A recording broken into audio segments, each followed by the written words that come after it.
Hello everyone, welcome to my channel. My name is Evelyn of Pink Sheep Design, and today we are doing another yarn review.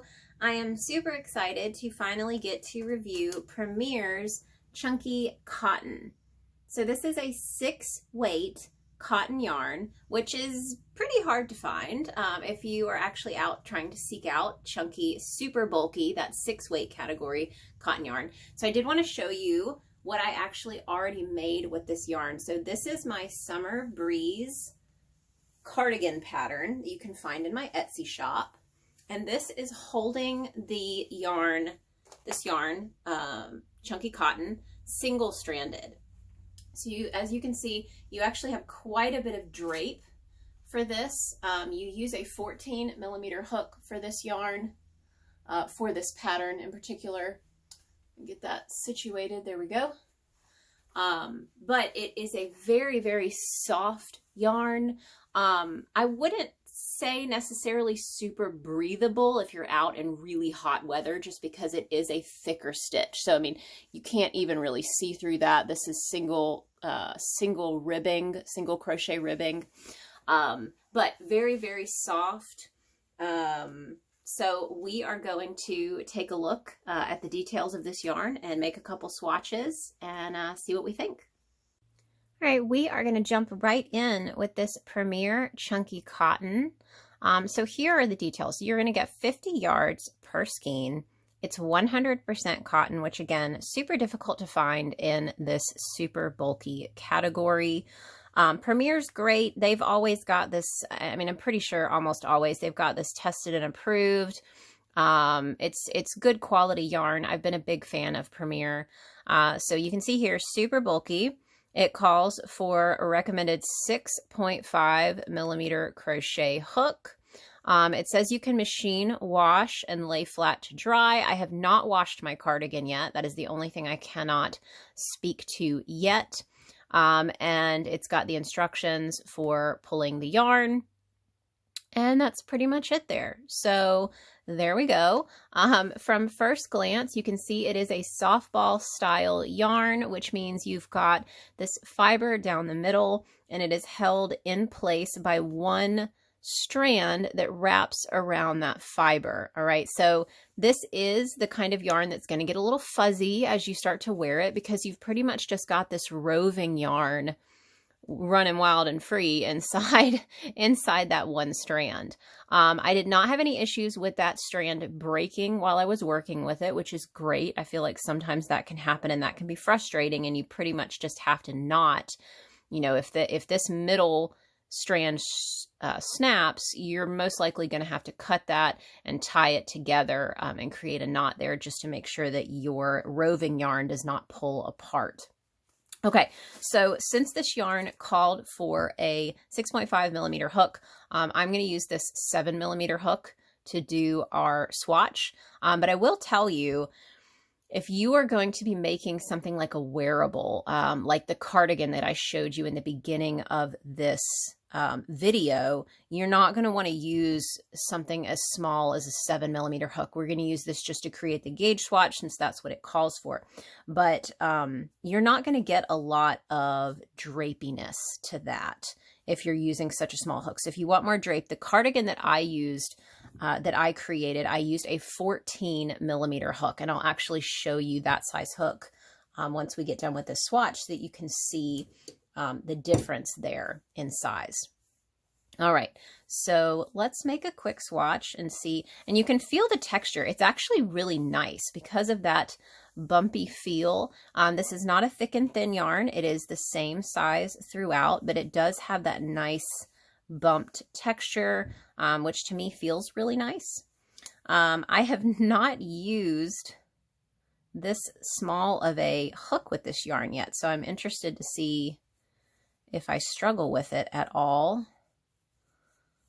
It's definitely, I can feel it against the hook. So that's interesting too, because I didn't use a metal hook when I was using the 14. Our 14mm hooks are resin coated hooks. So that makes a difference as well. You can see how that's working up really nice there. All right. So let's do a couple of different stitches so you guys can see So we will do some single crochet across this first row. And again, this is with a 7mm hook. These are our 3D printed hybrid hooks. So we use just generic tapered style hooks. We also have Susan Bates as an option, but we 3D print and resin coat the handles. So it's a nice ergonomic shape, makes it a little bit easier to have, you know, more even stitches, to crochet a little bit longer. So you can see this is already curling up on itself. And that's why I say if you want to make something like the cardigan that I made with some drape, you're going to need to use a bit bigger, bit larger hook size there, at least into like a 12, 11.5, 12 type size. All right, so we will follow up this first row. That's your first row of single crochet, and I'm going to do a row of half double. So we can really kind of see that texture. I need to get myself a little more yarn here. There we go.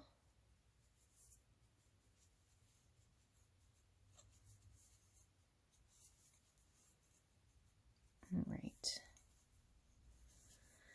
Like I said, my first impressions of this yarn, it's extremely soft, which is really nice. It feels really nice to work with. You know, it's not, and you can see now, here's where you can get some splitting with this yarn, because again, it is just roving yarn that is held in place by that single strand.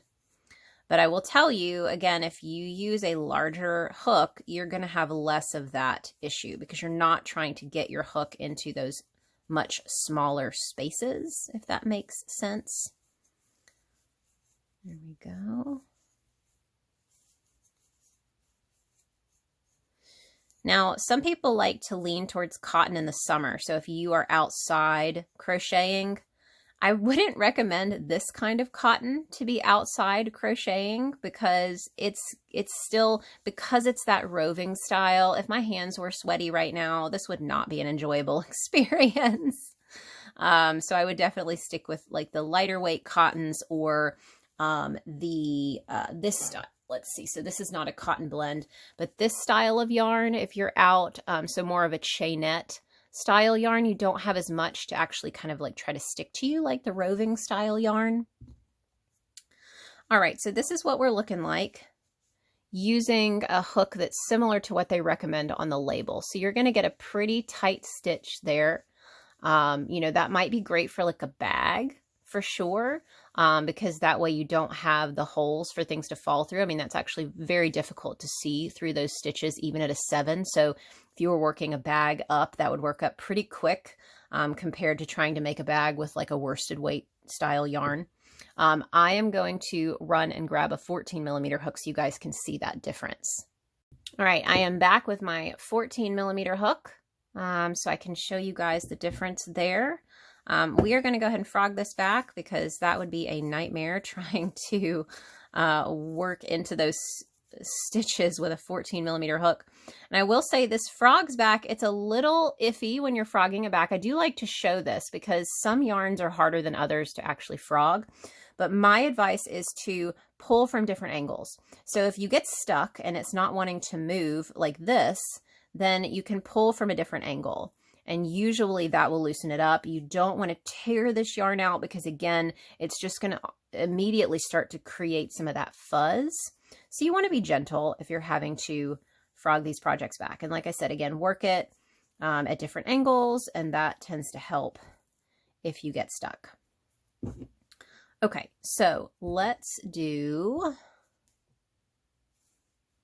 a swatch with our 14mm hook.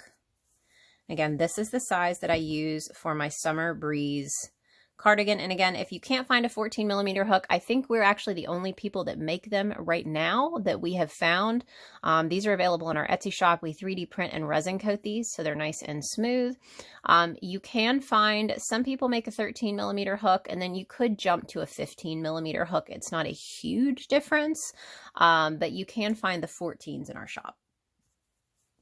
All right, so let's make a quick swatch. And I do find, and I've heard this from other people too, that once you get up into the super bulky category of yarn, using this more inline style of a hook can be preferable to a tapered. So this one is kind of an in-between. It has a little bit of an inline character here at the top because it is a little pointier than a lot of tapered hooks, but this is still considered a tapered style hook, whereas this is definitely an inline style hook.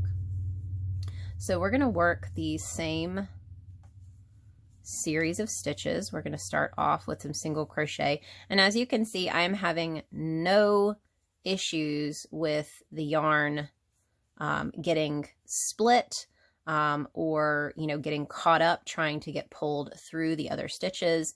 And again, that is because you are working through larger holes, so you're not having to struggle to pull that yarn through the stitch, which is really nice.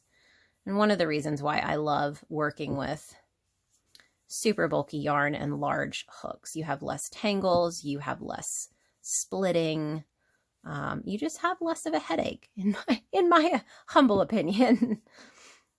All right, so we're working through second row of some half double crochets. Very easy. Like I said, I did really enjoy working with this yarn. It has a really nice feel to it. No stretch, but that didn't impact the how comfortable it was to work with it. All right, so there's your difference. And as you can see, this one, it's not folding over on itself. Like, you can easily turn it one way or the other. So it's got a lot more of that flowy characteristic to it. You could even size up a little bit more if you want even more of that drapiness, I guess would be the good word for that. But again, beautiful texture on this yarn. I couldn't be happier with it. You know, I've had a few people who've used similar yarn. I'm pretty sure Hobby Lobby has a similar yarn. Walmart has a similar yarn, but I haven't heard the best things about it. So I was a little leery. I didn't know how I was going to feel about this yarn. But I have to say, this stuff from Premier, I'm really happy with it. I would love to know if you have tried this yarn, or, you know, if you feel like you want to try it now, let me know. They've got a couple of different beautiful yarn choices, real kind of earthy tones, just like this one. So they've got purples and blues and maybe a green, but they are more of like that earthy, deep tones versus like the primary colors, if that makes sense, or neons. You know, it's going to be a little more muted. But I hope you enjoyed this review. Oh, I almost forgot. Don't want to forget this. So I love doing a wraps per inch check on these. So this is our wraps per inch tool. Again, we've got these in the Etsy shop if you need one. But this is a great way to double check the size of your yarn, because there are times where you'll purchase a yarn and it says, maybe it says it's a bulky yarn, but then you get it in the mail and you realize that it just seems a little too thin or a little too thick for the project that you are working with. So a great thing that you can do is you can use one of these and you can check the number of wraps within this inch space, and it'll give you a much better idea of what you are looking at when it comes to the weight of that yarn. So this is a super bulky. It says it's a super bulky, so it should be either 5 or 6 wraps around this inch. So we're going to do that really quick. Got a 1, 2, 3, 4, and 5. And there we go. So that is definitely a super bulky yarn, and it is on the larger side of the super bulky category. So there you go, guys. I hope you enjoyed this review. Please be sure to hit the thumbs up and the subscribe button if you don't want to miss out on future yarn reviews. I have plenty coming down the pipe that I'm super excited about, looking to really start reviewing a lot more of these bulky and super bulky yarns. So thank you guys so much for joining in, and until next time, happy hooking!